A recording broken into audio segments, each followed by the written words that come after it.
नमस्कार, मी ऋषाली यादव सारंग। या बुलेटिनमध्ये आता आपण बातम्या विस्ताराने पाहूयात। आमची आघाडी हाच आमचा सामुदायिक चेहरा आहे असं म्हटलेलं आहे शरद पवारांनी। ठाकरेंच्या मुख्यमंत्रीपदावर पवारांचं महत्त्वाचं वक्तव्य आहे। सामुदायिक नेतृत्व हेच आमचं सूत्र आहे असं शरद पवारांनी स्पष्ट केलंय। तर सीएम पदाच्या चेहऱ्याशिवाय निवडणुकीला सामोरं जाणं धोक्याचं आहे। मुख्यमंत्रीपदासाठी ठाकरेंच्या चेहऱ्याचे राऊतांचे हे थेट संकेत होते आणि त्यावर आता शरद पवारांची ही प्रतिक्रिया। महाराष्ट्रामध्ये चेहऱ्याशिवाय मुख्यमंत्री पदाच्या चेहऱ्याशिवाय निवडणुकीला सामोरं जाणं हा धोका आहे। या महाराष्ट्रानं महाविकास आघाडीचे मुख्यमंत्री म्हणून उद्धव ठाकरे साहेबांचं काम पाहिलं। लोकसभेतलं मतदान अनेक घटकांचं हे माननीय उद्धव ठाकरे यांच्याकडे पाहून सुद्धा झालेलं आहे।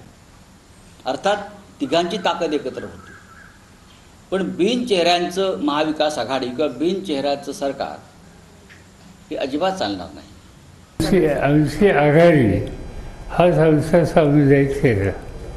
त्याच्यात कोणत्याही एखादी व्यक्ती आमचा निर्णय समोर सामूहिक नेतृत्व हे आमचं सूत्र आहे।